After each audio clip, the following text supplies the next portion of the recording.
What's up, guys? This is the Gospel According to Mark with a C. He is I, and I am he. Just taking some time to tell you exactly what's on my mind. Thank you for joining me once again, my friends. Now, guys, I saw this story, and I think it's very interesting because I don't know if you guys have been paying attention on social media and the like, but it just seems like here in this fandom, there are those of us out there who are determined to wring every last bit of fun out of this thing. Now, we knew that the creators were doing this, the writers, the directors of the things that we love, they're just taking all of the fun out of it. But then when you look back on the actual fandom, you see a lot of the same things. It's like we used to know how to peacefully coexist and how to at least agree to disagree. But it just seems like more and more we are losing the ability to actually respect our differences. And I fear that this one day is going to come to a head. Now, I saw this story here, and it's on thatparkplace.com, and it concerns the creator of the character Black Lightning, Tony Isabella. Might have heard of him, but we're going to get into the story here because Tony Isabella has appointed himself to be the rule of law, the one who is going to say who should and who should not attend these comic book conventions and such. All right, so let's get into the headline here, guys, and tell me what you think about this. Like, why are we heading in this direction? But it says here, Black Lightning creator Tony Isabella declares that he will get, quote, right-wing creeps kicked from comic conventions. Black Lightning creator Tony Isabella declares that he will get right-wing creeps kicked from comic conventions. It goes on to say, and this is by our friend John F. Trent, it says here, Black Lightning creator Tony Isabella recently shared that he will work with comic conventions to get what he deems right-wing creeps kicked from conventions. What he deems right-wing creeps from conventions. So he's going to work with these convention people who put these things together, the organizers. He's going to work with them to identify what he considers to be right-wing creeps and have them ejected, kicked out, removed, possibly terminated. Now, I'm just wondering, what are your criteria, Tony Isabella, since you're the one who's going to deem these people to be right-wing creeps? What exactly are you using to identify these people? I just wonder, because that's a whole lot of power for one man to have when we live in a country where you have freedom of assembly, where you can pay to get into some place and enjoy it just like everybody else, but you are going to be that person to say this person can't come in here. Now, look, I respect the accomplishments of this man. He's been in the business for a long time. He actually created Black Goliath back in 1976, I believe it was, Black Goliath. And of course, this was 10 years after the creation of Black Panther. So in Marvel, he created Black Goliath. I think he wrote for Luke Cage, and he created Black Lightning, which was DC's very first black superhero. So it's black. All right. So he's created all of these things. So it must have him thinking now that he's got a pass to be the protector of these things. I mean, all respect, all well and good. But I'm just saying, I sense a little bit of an overreach here. Okay. So it goes on to say, Isabella shared to X, if I'm at a con, my booth is a safe place for LGBTQ plus folks or anyone else being harassed by right-wing creeps. Come to my table. Bend me over. Oh, wait, no, it doesn't say that. Come to my table. We'll get the con involved. We'll do our best to get the creeps booted from the con. No event should ever be okay with these creeps. This guy with his creeps. So I creep. Yeah, 'cause he doesn't know what I do and no attention goes to show. Oh, so I creep.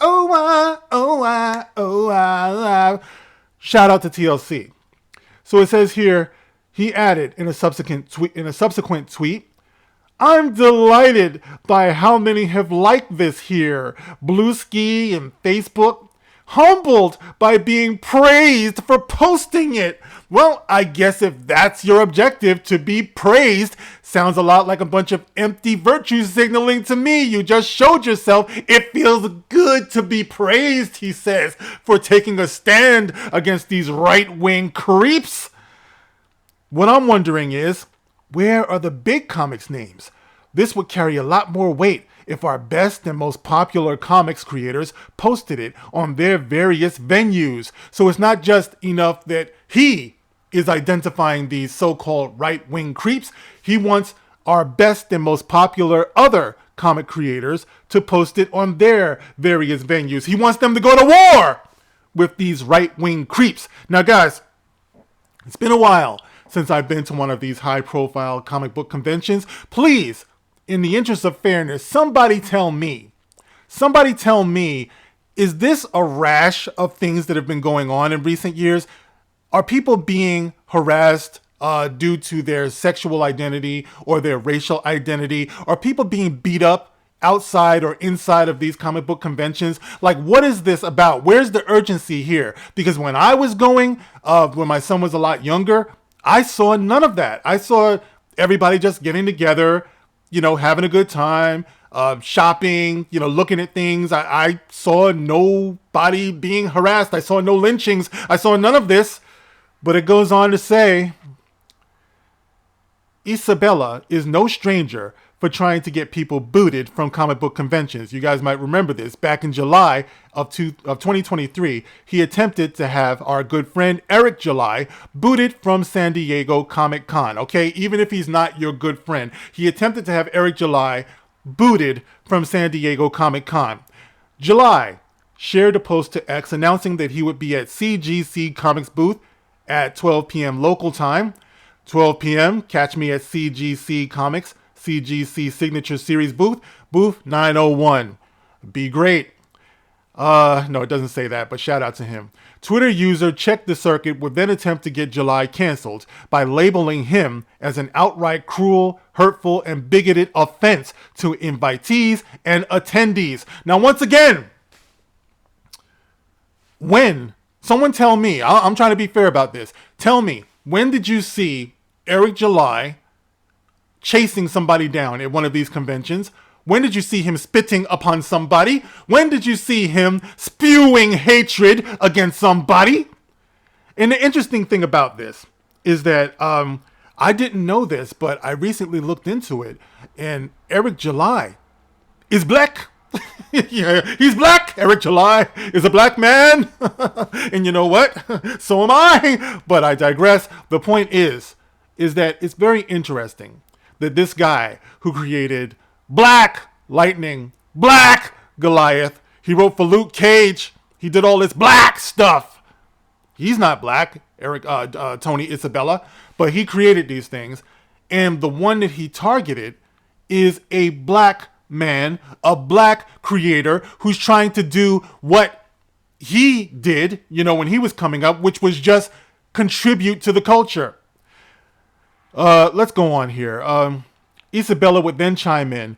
Come on, CGC and Comic-Con. You can do better than empowering an unsavory, and he's talking about Eric July now, an unsavory, to put it mildly, person like this. Why are you calling a black man unsavory, number one? Why would you call anybody this? But since you're taking this road where you are the spokesperson and the savior and the white savior for all marginalized groups, you would think that you would understand the bad optics that comes with calling a black creator unsavory and, to put it mildly, person like this. He then added, Jack Kirby would have punched him out. Long dead Jack Kirby. Well, that's big of you to speak for somebody who can't speak for himself, to say that this man would punch Eric July out, who he never even met. Keeping in mind, Jack Kirby created Black Panther back in 1966 because he had a bunch of black friends. I highly doubt that Jack Kirby would have wanted to punch Eric July or anybody else out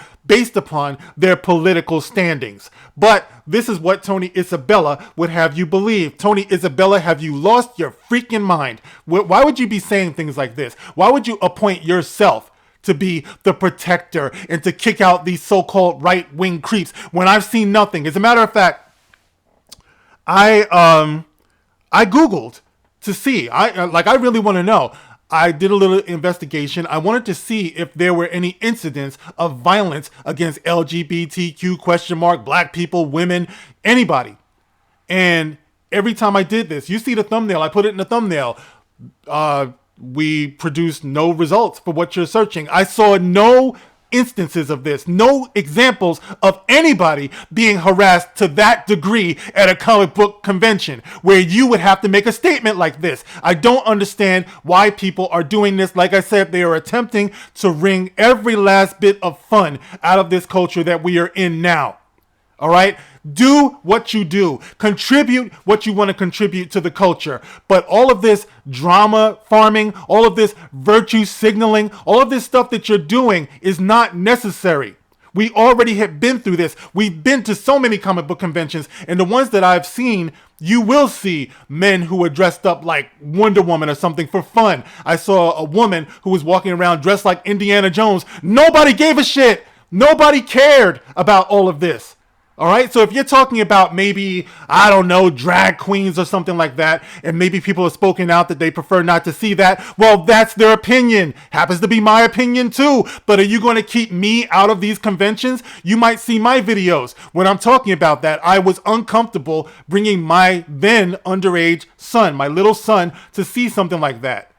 You know, I feel like it overcomplicates things. We never used to have things like that in the past. You know, drag queens coming out, you know, confusing children and stuff like that in a pronounced way. Like I said, you might see a man dressed up like Xena, warrior princess. You know what I'm saying? And people would just chuckle and walk away. But, you know, when you want to do this in a pronounced way where you're making some type of political statement or something, hell yeah, people have a right to object to that, you know?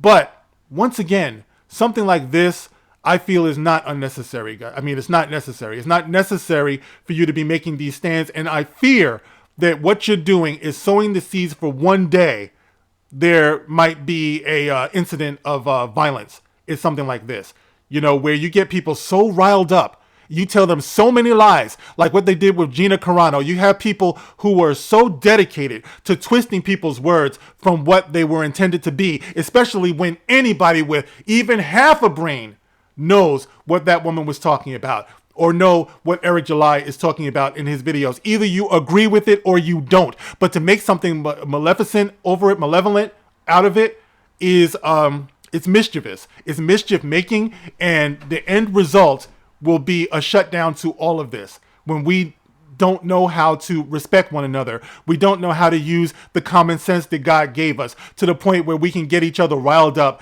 to possible violence. You know what I mean? So, yeah, I don't respect what Tony Isabella is saying here.